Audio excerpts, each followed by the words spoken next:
பார்க்கும் பக்தனை போல் நான் காணுவே.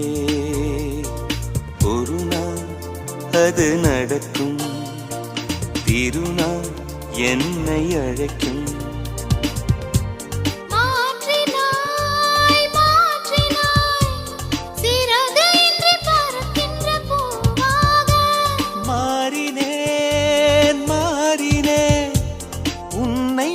சுமக்கின்ற காற்று